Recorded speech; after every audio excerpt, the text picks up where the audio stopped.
Good morning, evening, everyone. My name is Rod Hutchings from Melbourne, Australia, and it's just after midnight here.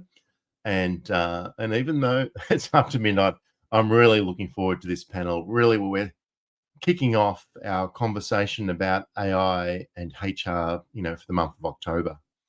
And then today's session is really going to be setting that up, where we're going to be talking about the evolving role of AI in HR. And the future of HR is undoubtedly intertwined with AI. So I'm really looking forward to the conversation with our great, great experts we've got for you today. So without further ado, let's bring forward our team.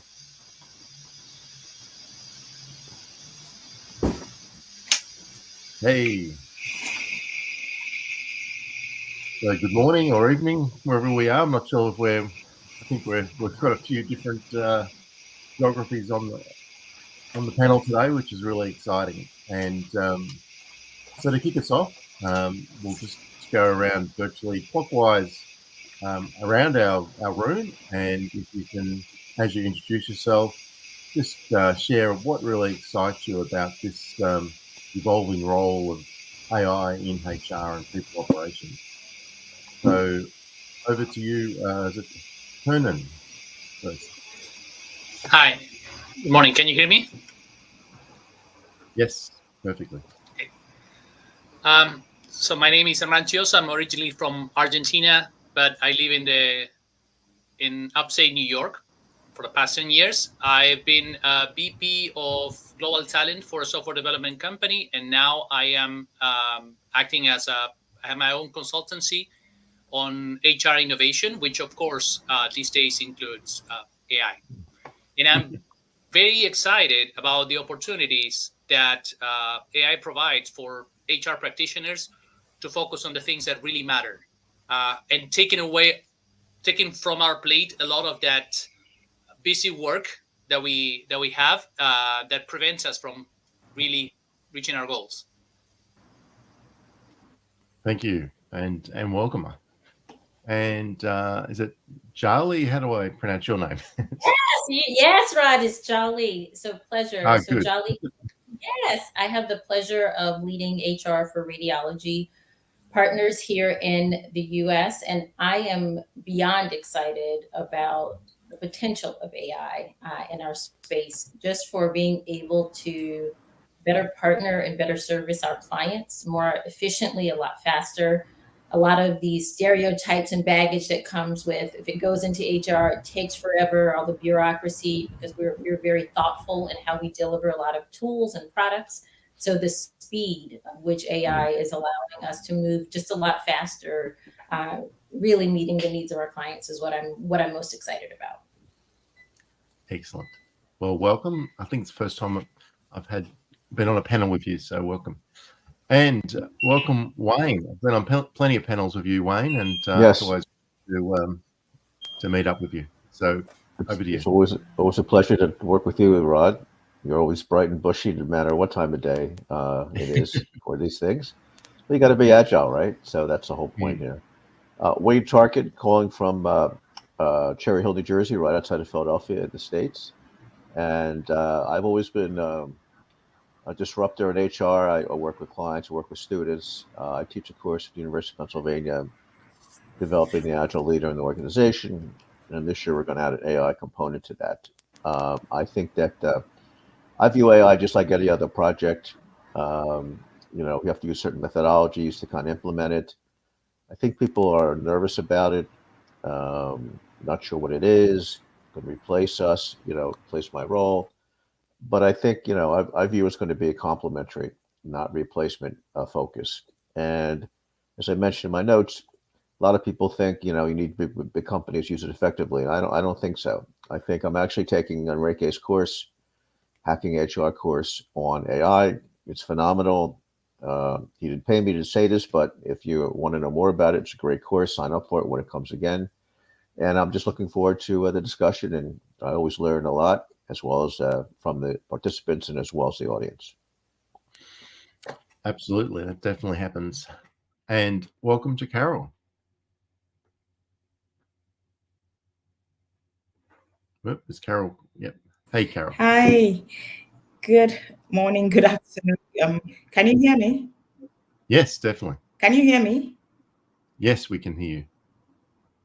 Okay. I just wanted to check to be sure that you could hear me.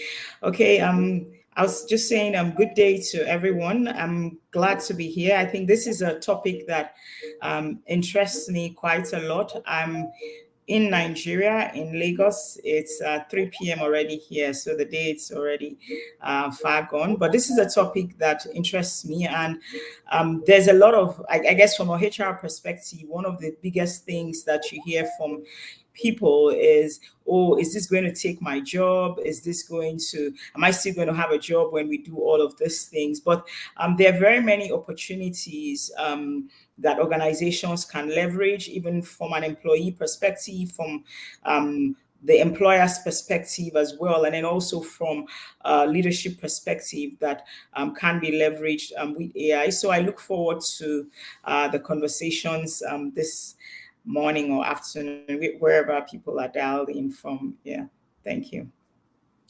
Thanks, Carol. And last but not least, Luca. Hello, Rod. Hello, everybody. I'm Luca. I'm presently in Milan. I'm an academic practitioner. Basically, on one side, I have a role as full professor in HR in the domain of HR. So it's from organizational design to HR analytics. And I'm particularly happy to join today, and I'm looking forward to learning a lot from all fellow panelists. The issue of AI is becoming very cool here in Italy as well. And one of the key concerns I do have is that most people in the HR domain are not necessarily so in depth in everything that's connected to the use of data and analytics, at least in our country. So I'm running programs to familiarize them with the, some of the opportunities, but also threats connected to AI. Thanks, Luca. Yeah, I think you've really set us up well, actually, for my first question that I want to dive into, and that's about readiness of the HR profession to embrace these new opportunities. And I'm going to come to Wayne to help us with this one, and that's really, Wayne, given your experience with, agile education, how well equipped is the profession to adopt AI and, like you mentioned before, other technologies? So over to you, Wayne. Yeah, it depends on the organization. Obviously, if a large organization, you have resources, you have IT support, you have data analysts, you have things like that. In smaller companies, a little bit of a challenge. If you're in a company in the IT space like Microsoft, you're probably pretty well advanced. If you're in a retail business like Walmart, you're pretty far advanced. But not all the companies in the industry are embracing it, have really done it. I think, was working with a company and a telecom organization and a team, and half the people were using it and half the people didn't want to use it. And so I think that's pretty common. You'll have a lot of people that are ready, a lot of people are not. So readiness is subjective, but it's really up to the leader to, promote the idea that AI can be helpful. It can really help us be successful. And how do we do that? And so I think in some pockets, people are ready. In other pockets, people are not. Yeah, and actually, in terms of readiness, and then you've talked about there's large organizations, small organizations. I'm wondering how. I think one of the key things is setting up AI for HR is about, how do we shape the governance of that. So I'm just wondering this is really for anyone to answer about how can HR really contribute to shaping how organizations set up the governance, the ethical elements for AI. So Rod, if I could jump in there, yeah, I would say that the first piece, and I want to kind of follow what Wayne was just saying, is really understanding. So as a function, do we truly understand what AI is and the potential of it?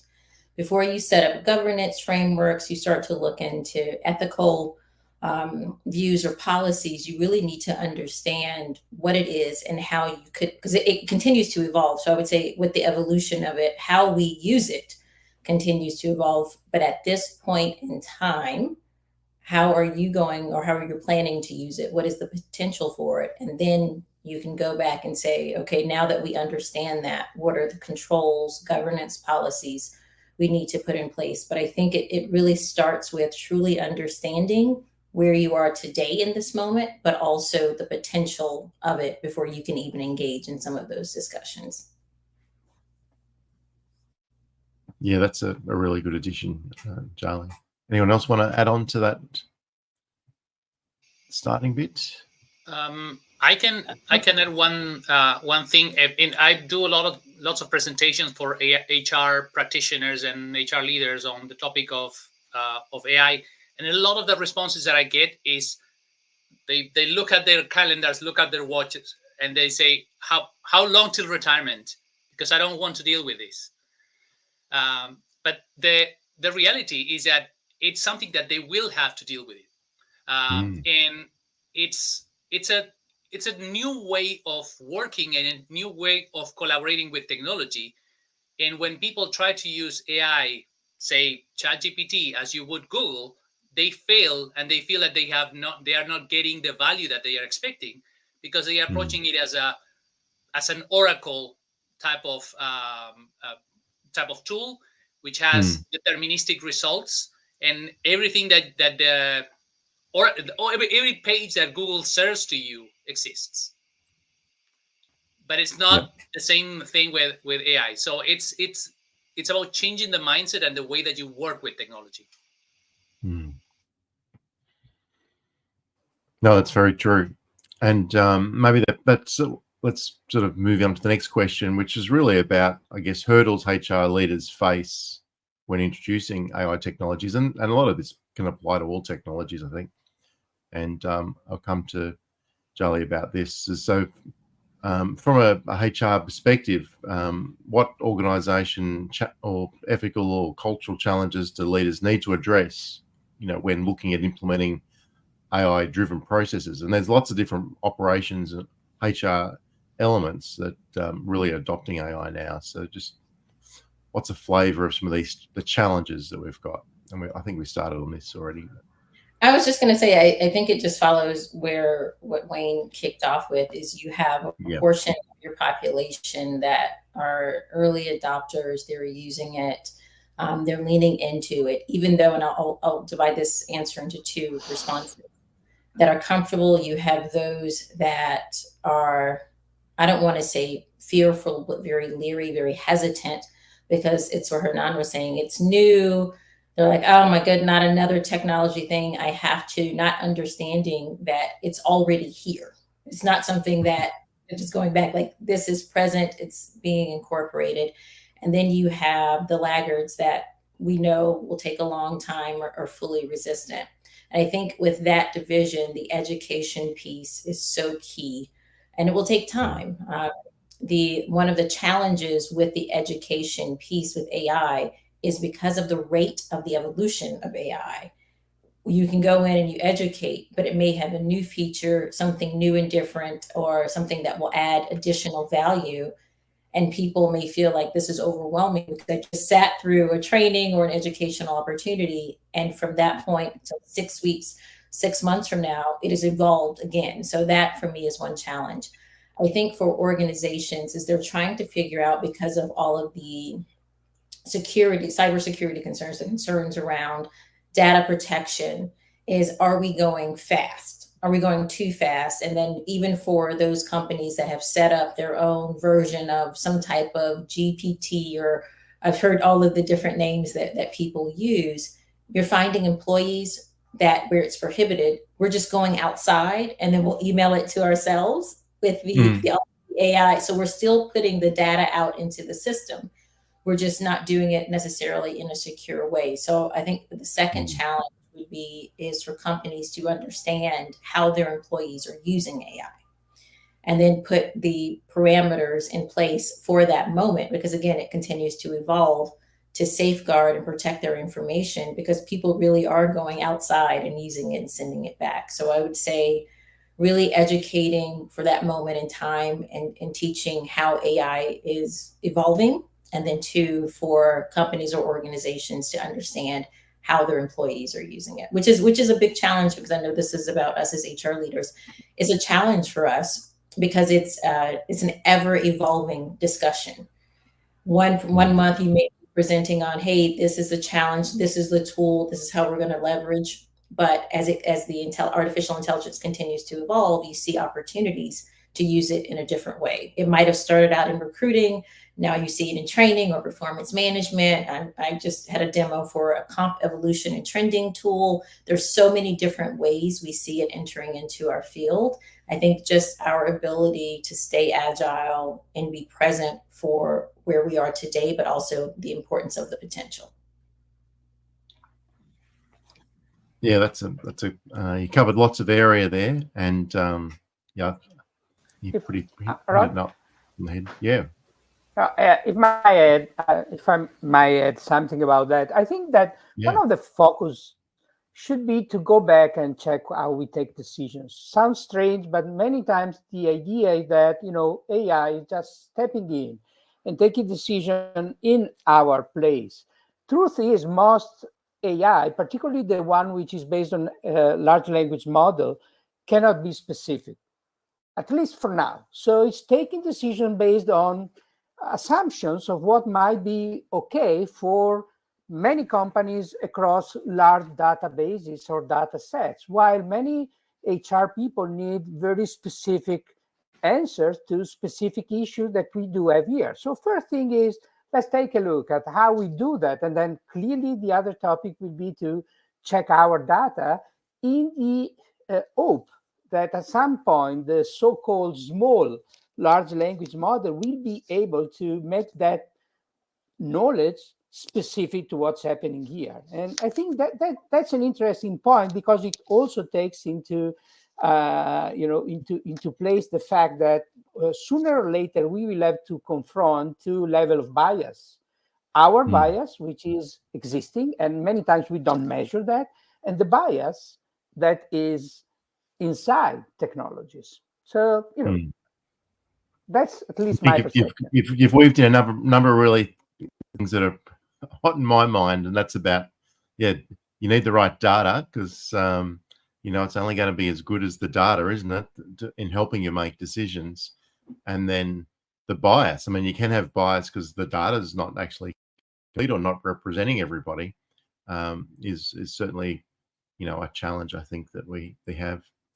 I was also just going to see if we just touch on the point that I think one thing that I've seen in some organizations I've been part of is that, like all technologies, often at the start of the journey is that it's very much IT led. And I think that, and IT, like putting out new tools or, using the latest SAP and how it uses the AI elements. But I'm just curious and wondering, I think that HR really need to be at the forefront, just helping inform this stuff about the bias and the data, like just the elements of getting the right use of the tools, because there is, there's risk around if those things aren't really thought about to the right level. Just anyone got any thoughts about that? Yeah, I think just following up what Jolly said, she had a great point, about people already using it outside of the office, right? Everything within the cloud now, you can be doing things on your phone and things like that. We did the same thing about Facebook and internet recruiting and everything. And so the reality is people are using it. So how do we bring it inside? Well, most times in HR, we have what I call a revolutionary approach. We have a big bang achievement. We spend lots of money on technology. We bring it in, and then what happens? People don't use it. And so it's more of an evolutionary approach. And evolution happens slowly over time.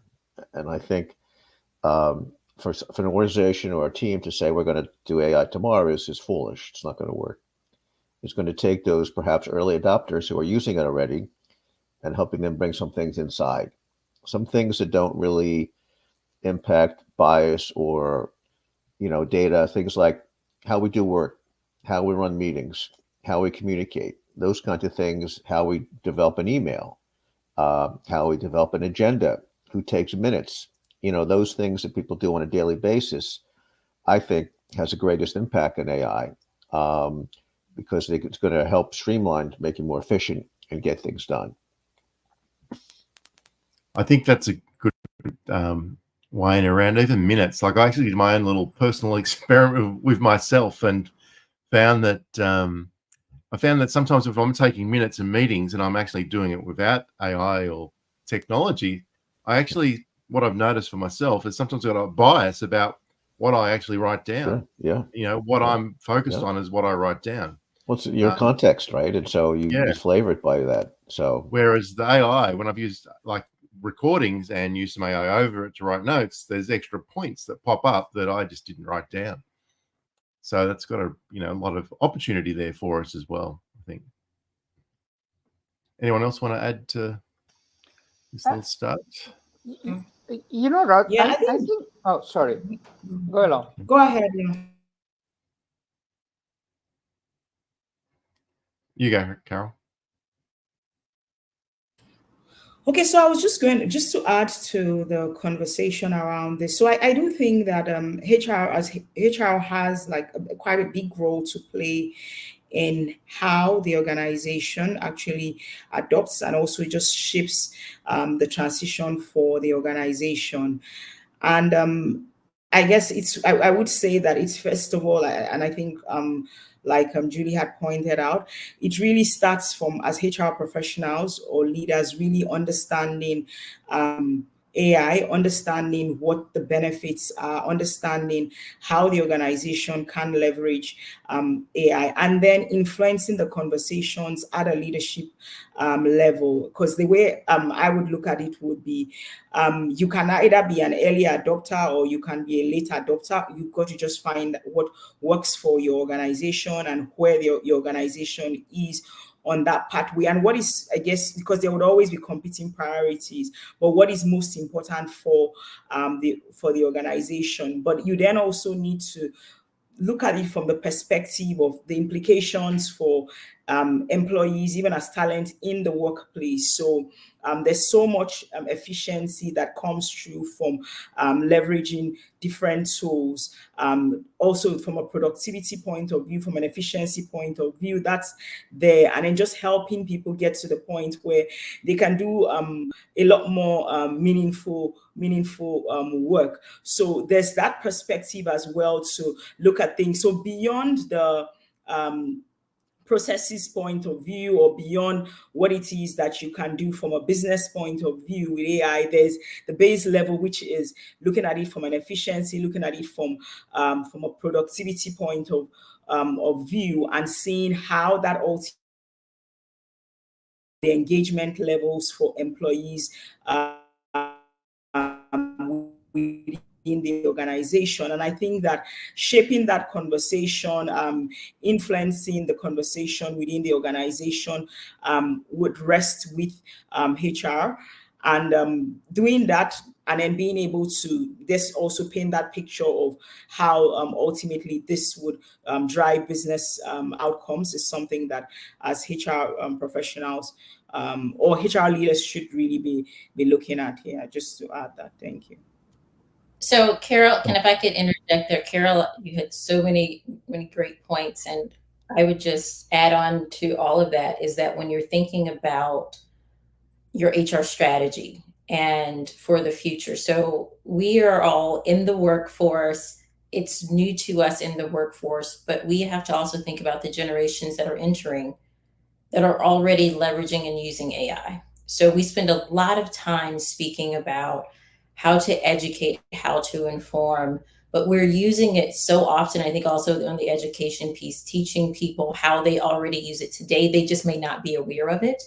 But as we think about as HR leaders, how we're preparing for 5 years from now, the workforce that's entering or the ones entering today that are already using it, very savvy with it, understand it's not new for them. So they're not only early adopters, it is a natural part of how they operate. We also need to be prepared for them in our people operations and as we think about our HR strategy, because I wanted to add that to all of the points. I think Carol hit every single one of them, of the things that we need to look out for. Thanks, Charlie. And Luca, you were going to share something before as well? Yeah, just one comment. I think there's a big misunderstanding. AI is not about tech. It's not a technology. That's something people should consider very carefully. I mean, it could be seen as a technology midway in the 90s. I remember using and programming the first neural network back then. It was staying on your own computer, clearly using power from the organization. But today, most of it is done through low code or no code. And it's actually mostly connected with the interface between humans and technology, not technology per se. So my understanding is that the ICT function is not so at the core of this change. So it's a big mistake to, just hand it over to them, because in the end, it's running outside the boundaries of the organization most of the time. And the only thing they might be helpful into is to decide whether we want to constrain use. So like some companies have done, so deciding that if we want to go for generative AI, we need to use that kind of technology. So be it Mistral or be it Llama or whatever, and not other kinds. And, though this was a little bit different from what we were discussing right now, so adding to what Jolie and Carol said, I think that what we see today is something that has been going on for a while.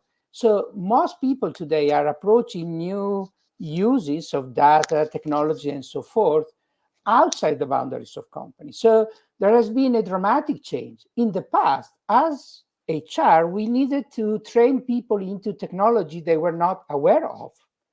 Today, it's exactly the other way around. Most people are using technologies that are better, starting from the computer we use, than the one we provide them with.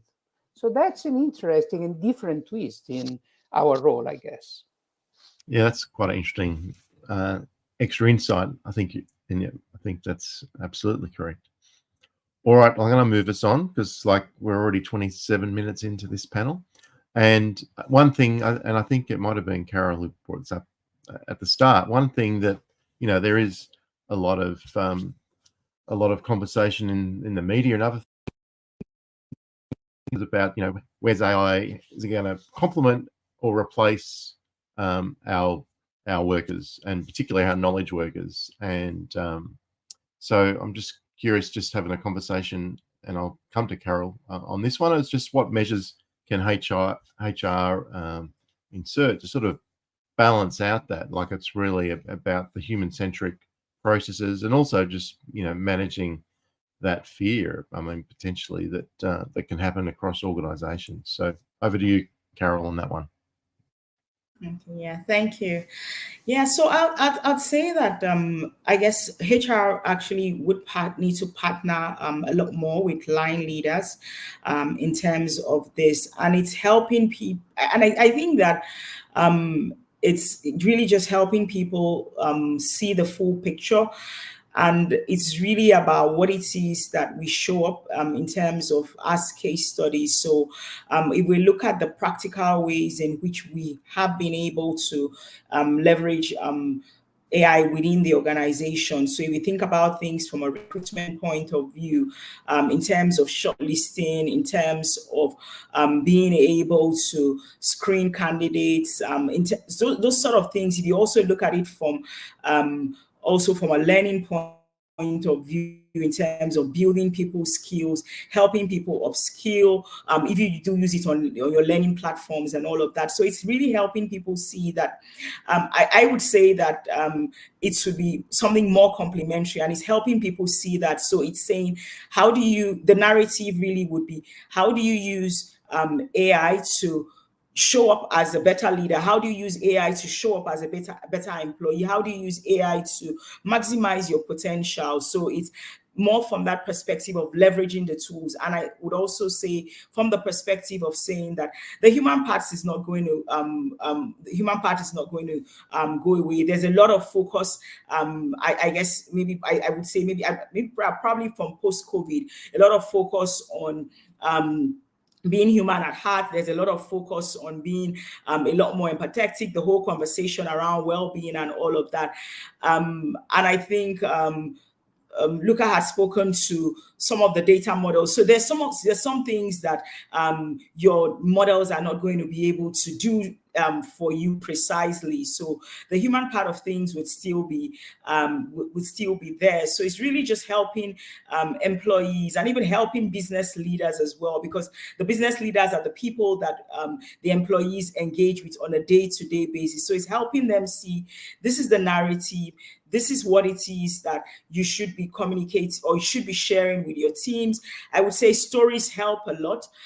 So even as HR professionals, being able to share stories within the organization, using both formal channels, informal channels, helps people see that picture as well. And I would say the other thing is also from a trust point of view as well. So if we say that this is the way as an organization we're leveraging AI, we're leveraging AI tools in terms of how we work, then let's stay consistent with what it is that, because that also helps build trust within the organization, within the employee pool. And I would say lastly, maybe this is more from a compliance point of view, but also from what sort of policies or frameworks that are put in place as well. So very broadly, I would say that those are the ways that I think that as HR professionals, we can help employees as well as line leaders see the role that, to say that the human part would still be there. It's just that it would evolve in terms of and the level of sophistication that is required. So maybe I would say using a lot more in terms of intellectual capacity, if I may put it that way, as opposed to doing very transactional or spending time on things that really require human input. So I would say the challenge more is employees upskilling, employees reskilling, as well as business leaders as well reskilling.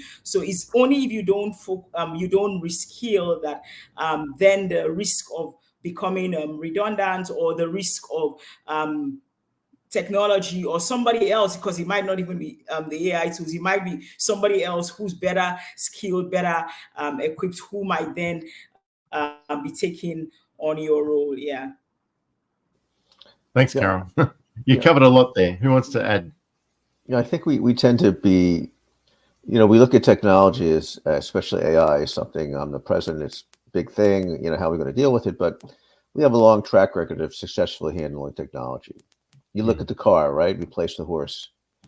And then you had the computer, voicemail, texting. I mean, all these things, we evolved over time. And what Carol was saying, the skills have to evolve, right? The things that people are doing today are not going to be the things they're doing tomorrow. And so we as a profession need to really focus on what are the skills going to be. We don't know. We can't predict. If I had a crystal ball, I could be spending time with Enrique out in New Mexico somewhere, running around mountains and stuff like that. But no one knows for sure. The only thing you do is kind of make some directions, plans, focus on the needs you have right now. Try to use AI to help you extrapolate what you're going to need in the future. Things like, prompt engineering. How do you write the right prompts to get what you need from the technology, right? How do you communicate that? There's a big change management piece of this too. How do we help people evolve along with the technology, else they're going to left behind? And so we've done this. We've had many situations over the years, 100 years, where technology has replaced what we're doing with something better. And so we need to learn from that. So again, I don't view AI as this big, awesome thing that's going to transform everything. It's just a continuation of technology advances that we have to kind of manage like we've done in the past. I do think, though, for Carol and Wayne, one of the benefits that we don't talk about in HR that I do think we talk about in other functions and other spaces in the business world is the speed. So it is, I agree, Wayne, it's not replacing people. It allows us to become, just like every technological advance, you become more efficient. But I think the difference, what Luca highlighted earlier, is we're being taught versus doing the teaching. And the adoption of AI in the HR function and people operations, and our ability to be able to join the pace and get ahead of it is key, because it really has reversed. We learn about tools, technologies, and innovations from our employees versus us being the ones bringing it to them. And we have to wrap our minds very quickly around our ability to move faster. And this goes back to what Carol was saying, just on some of the knowledge pieces. One of the tools and the benefits I've seen has actually been in the learning and development space, and our ability to leverage this to build curriculum 10 times faster than we were in the past. Before, you'd have to wait. It's usually a 6 to 9 month window because everyone has to build the content, the curriculum, the materials. Now you can do it with AI in a matter of weeks. So our ability to really drive speed and innovation within our function to better service our clients is also a big win. I don't think we speak about enough or educate people enough on, and it's a mixture of human intelligence as well as artificial intelligence and how the two coexist. Who would like to add on to this? I wanted to add something. We've been talking about how AI is going to be augmenting or replacing jobs. It's going to do both, and it's going to require the redesigning of some job positions. And that's one of the main reasons why it's in everybody's best interest to start using AI, because it's going to be part of the next job position requirements that you're going to have in the future. The example that I always use and how technology helps the job positions evolve is with cashiers in supermarkets. Think about 40 years ago, the cashier was using a cash register that was maybe mechanic or electric, but it wasn't a computer. So part of the requirements had to do with good typing skills, with good memory to remember the codes of the products. Then fast forward 20 years ago, you have barcode readers on all the cashiers, and so the typing is no longer necessary. The memory for the codes is no longer necessary. You can just scan the product. And now, if you go to a supermarket today, in many supermarket chains, what you have is self-service cashiers. So you go and you bag the products yourself. You scan them yourself. There's lots of sensors around you telling, did you forget to scan this item? Did you put this item? So you have a lot of support in that. And what the cashiers do is, one every maybe 6 stations, supports the client into using the automated checkout process.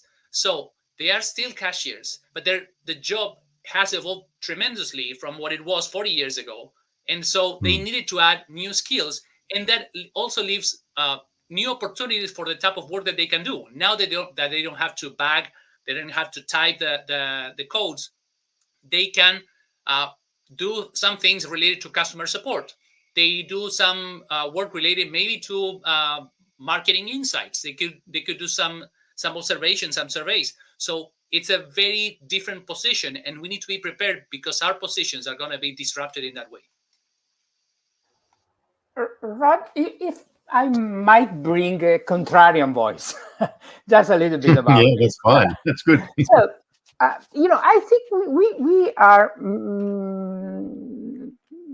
basing our assumption on the idea that the only thing which is in place is the change brought by AI.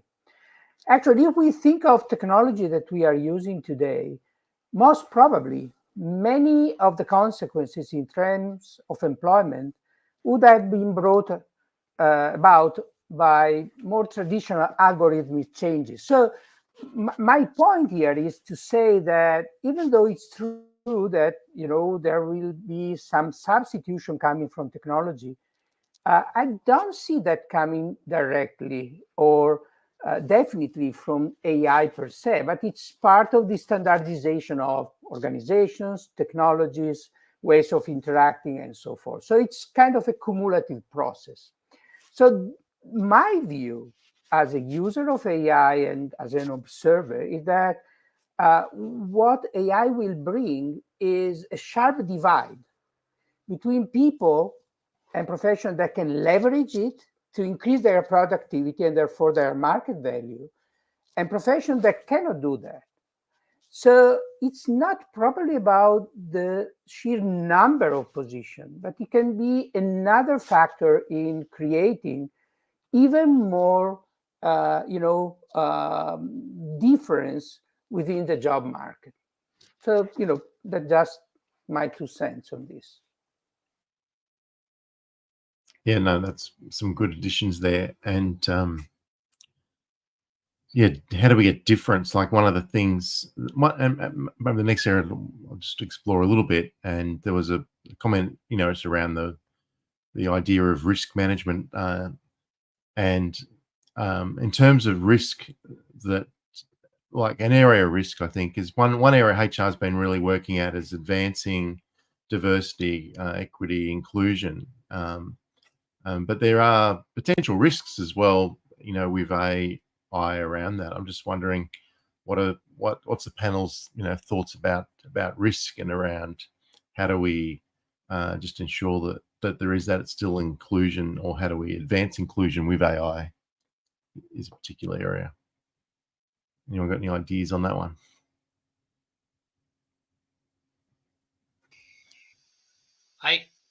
I wanted to add one thing that I saw in a report that was just yesterday shared by somebody that I follow on LinkedIn. Mm-hmm. And it's that there's a gap in adoption of AI based on gender. So there's a 20% gap. And even when you normalize for the level of job, not just the type of job, but the level, the seniority level, the conclusions that this paper reaches is that it is not fully explained. They have some theories, but one of the things that they bring up is that the barriers that men and women cite to say what are the barriers to your adoption of AI are different.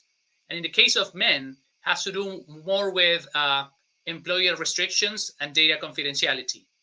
In the case of women, has to do with lack of training. So there's a different attitude between men and women regarding the adoption of AI, and that can have an impact on how AI, especially in professions that are that have a high percentage. I mean, I work for a not-for-profit in the HR space, and a great percentage of the population in HR is female. So if women are less likely to adopt AI, or if they have barriers to the adoption of AI, that will definitely generate bias, and that will definitely generate lack of diversity and lack of equity. No, all very good points. Actually, last night I ran another panel at the same time, and one of the things that we spoke about was around the recruitment. How even recruitment that there's tools that AI is analyzing people's resumes to work out who to look at, and then individuals are using ChatGPT, etc., to help write resumes. So you sort of got AI versus AI, and one of the risks we spoke about last night was around that. Back to Wayne, I think it was Wayne who made the point around prompt engineering. It sort of becomes to really differentiate yourself, you need to be able to do, write the most effective prompts. So we need those skills, but also you need to feed the AI with data that really relates to you, that differentiates yourself. So learning those sort of skills, and that's what you need to do. If you just, one of the examples, yesterday was like about 5 or 6 resumes come across the desk that all look the same, because they may have just done a very generic, put me a resume together for these, this is what I'm going for. So how do you get around that? Sort of going to be one of the challenges. But without going to that sort of further, we'll move on, because again, we're running through time really quick, as we always do in these panels. And we've spoken a lot about sort of chat GPT type stuff, I think. And I guess I'm just curious to expand it to, what specific other areas in HR are going to be impacted by AI, and that, more broadly, whether it's, I just brought up recruitment, but there's recruitment, performance management, employee engagement. They're all areas that are likely to transform and change. And I was going to come to Lucas to start our conversation on this. Okay, thank you, Rod. So yeah, clearly the big money for provider of this technology is going toward the most relevant processes in terms of numbers and costs. So as you mentioned, recruitment is clearly being the #1 target for them. And then as a consequence, this is probably the area where we will see more advancement. It's actually been around for a while, because I think we have heard before the general language model, AI, which is more recent. But before that, we have heard many people advocating the fact that we can have relevant improvements in that area. What I see interesting, though, and this is very preliminary research again, because at least here in Italy, we don't see so many real deployment of new technologies that are being successful and that are being maintained across organization, is the area of the interaction with the employee. Even though it seems strange, but this is probably one of the biggest possible contribution of generative language models, because since these models are so better than the Watson kind, which was normative and therefore has had a lot of technological limits in the way it would articulate interaction and thought. So it's, these models are designed in order to make us feel that we have really a human on the other side talking to us. So they optimize the quality of the written or spoken language, and therefore they can really deliver to employees a kind of real experience in the interaction.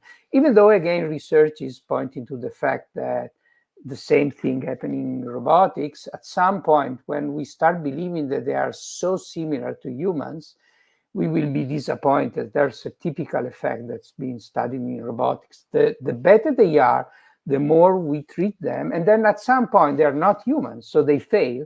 And therefore, there's a big disappointment on our side. So that's an interesting area.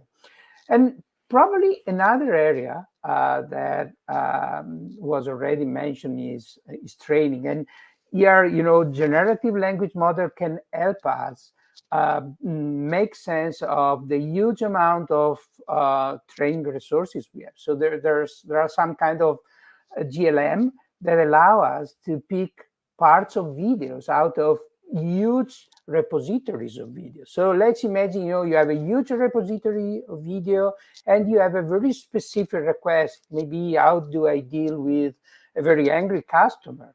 Instead of having to go through all of them, you can just ask the system to pinpoint and take them out. And I think that's a very promising area. So, I'm picking these 3.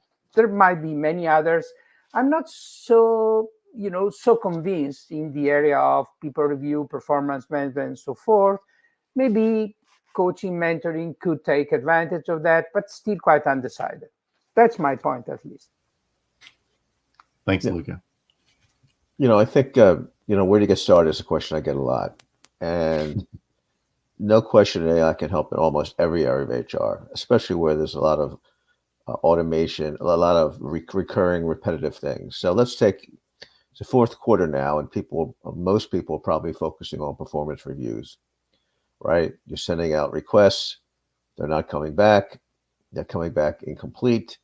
And you're putting in a spreadsheet. Again, Excel is still the most widely used technology tool in the world. Always probably will be, I guess. But so they become spreadsheet jockeys, right? And so AI has the ability to kind of take that and streamline it, sending out notices, telling you who hasn't responded. So I would focus on where the pain is in the organization. And I don't believe in big bang. I take small things. So if you're having like onboarding, one of our clients had 60 steps onboarding process. No one was really happy with that. The managers weren't happy. The new employees weren't happy. And so how do you go from 60 to maybe 20? Or is there one of those that you want to address that would have a big impact? And start, using AI in terms of some logic. How would I do this more efficiently and see what happens? And so I guess, in each organization needs to find their own way. We used to talk about benchmarking when there's a place, but in reality, each organization, each person needs to find their own way. And that's by experimenting. You're not going to get it right. You're going to fail. There's risk in that, but I think there's a bigger risk in not trying. And so how can you start slow, learn quickly, fail, and repeat? And that's really the way it needs to go. Of course, that requires a culture change and things like that. But if for the people in the call, I would focus on what's going on in the organization. Where are the spots that are challenging, and how can I use AI as an experiment to see if I can figure that out and do a better job at it. If I could follow up with what Wayne is saying, because I think this is key for anyone in HR, is to understand how you're using not just AI, because I think, Luca, your point is very valid. It's not just AI. It's really the evolution of technology and people. Is how we're using it to support our employees, how companies or organizations are using AI, because then we have the obligation or the responsibility or the pleasure, as I like to say, of building the tools to support that evolution as well. So if you are in a manufacturing environment and you're introducing both robotics and AI, and your training may be different, how do you leverage the tools that you have within HR to support that evolution? It's not just creating for creating's sake, which within HR, you have to build it in partnership for wherever and this is what Wayne was saying, your organization is going. So going back to really understanding your business model, and then how do you support that model with the tools and technology within the space, because we are here to support the people. So really understanding that piece. Yeah, thanks, Ali.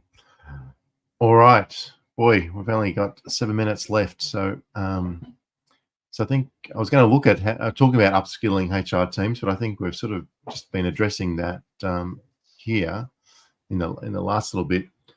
I guess I'm curious, just talking about now, how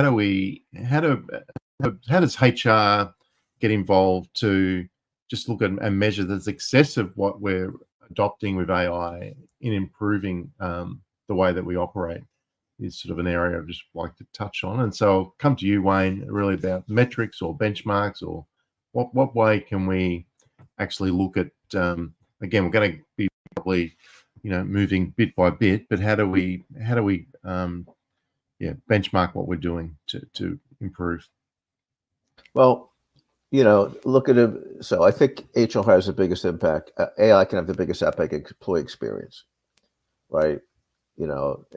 Where does HR add value? And creating a better employee experience does a lot of things. Increase productivity, reduces turnover. And so things like sentiment analysis, you can kind of mine what people are doing, and you can come back with some ideas of what the sentiment is. You can talk pulse surveys. You can do surveys to see what people are doing. You can look at onboarding success. What was the experience of people onboarding? You can look at time to proficiency. We always talk about time to fill, but the reality is, even though we hire someone, we're still not at productivity level we had before. So time to productivity is probably another aspect we should use.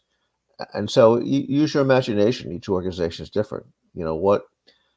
What's an indicator for you that AI is making an impact? I think, obviously recruiting and automation, you can be more efficient. You can reduce time to X, time to Y. But I like to focus on employee engagement, employee experience, because that's really where the rubber meets the road in terms of impact in the organization. And what metrics help you determine the experience level of your organization. Those are ones I would focus on. Yeah, that's really good. Anyone else want to add their thoughts? I can No? add one thing, and is that the metrics of how AI is helping us move the needle in HR shouldn't be different from any other metrics that we have for HR. In essence, it's not about how successful the AI implementation in itself was. It's more about, did it help us move the needle or not? Did it help us achieve something that we were not able to do before? So the metrics should not change, and they should be defined before you start with any process of implementation. Otherwise, you're just tricking yourself. You're deluding yourself because you're moving the goalpost. Yeah, just one thing to add. I think, we typically focus on output activity, but I think AI can help us focus on outcomes, which is really where the value is in an organization. All right.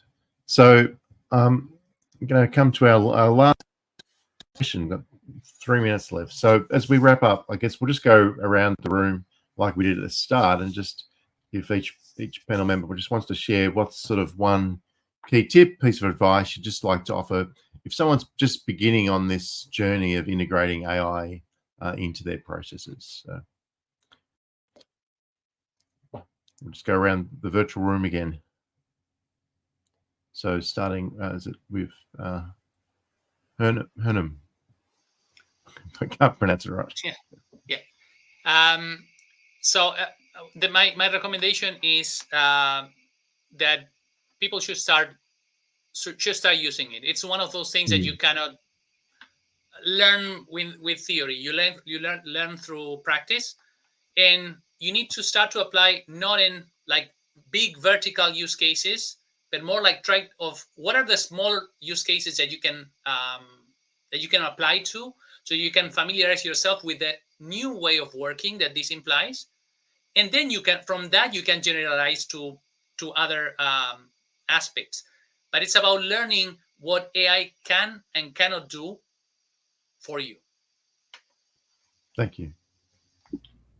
And Rod, I would say take the time to understand and do a quick Google search, right, on how you're using it today. I think some of it is just scary for people because they don't understand. We haven't taken the time to really educate you. You hear all of these conspiracies and the different theories out there, but for me, for anyone embarking, because in order to lead something, you have to understand what it is that you're leading, is to understand where you're using AI in your day-to-day life that you just may not know it's there. And then take the time to self-educate on the tools. And I agree with Hernan completely. You have to get out there and just play around to see what interests you, what it can and cannot do. But it's really out there already. And so taking that time to understand how you're using it today. Yeah, that's a really good point, because whether you're using Amazon or LinkedIn, they're all using it as part of the use case. Wayne, over to you. I'll third that you start using it, but adopt a kind of an experimentation mindset, and a change management mindset that, we're going to try this. It's not going to be successful. We know that. We're going to make mistakes. We're going to learn. In HR, typically, I said before, we want to do things perfectly the first time. Well, that's no longer possible. We don't do one size fits all. We're customizing, unit size of one. And so just have that experimentation mindset that we're going to give it a try. We're going to fail. We're going to learn from it to get better. And that can help in a lot of areas, not just with the AI implementation. Very true. Okay. Agile mindset. Carol. Okay. Okay. Yeah, just to add, I think my closing thoughts would be to say it's a journey. So it's not and it's more a marathon type thing. It's not something that you start and then you say that this is finished. It's something that would keep evolving, something that you need to keep learning as you go along. So there's the need to be patient.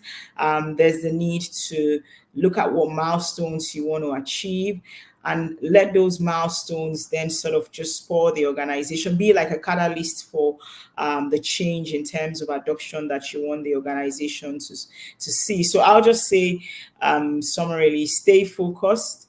I think, like Herman said, you've got to jump in. It's something that you have to get into. You have to get into the waters and wade through the waters, if I may put it that way. So yeah, thank you. Thanks, Carol. And last but not least, Luca. Thank you, Rod. Since I'm deeply in the OD domain, I would advise to avoid buying built-in technologies and spend time in understanding how your processes are working today, your data are collected today, your mistakes are analyzed today. Then try to understand selectively in which areas you can add the power or the advantage of AI, but don't go for the full package right away, because it might not be something you really do need. Thank you. All right. Well, that brings us to a close for today. So I'd like to thank the panelists. I'd like to thank the people that have contributed in the audience as well, with your thoughtful comments. Yeah, we've covered a lot of ground. I guess the future is definitely, as I said at the start, intertwined with AI, and just it's going to be really quite an exciting journey as we go forward. So thank you, everybody, and there's a whole month of panels relating to AI. So and look forward to seeing you at future panels. So thank you. So bye. See you later. Thank you. Bye, everyone. Yeah. Thank you.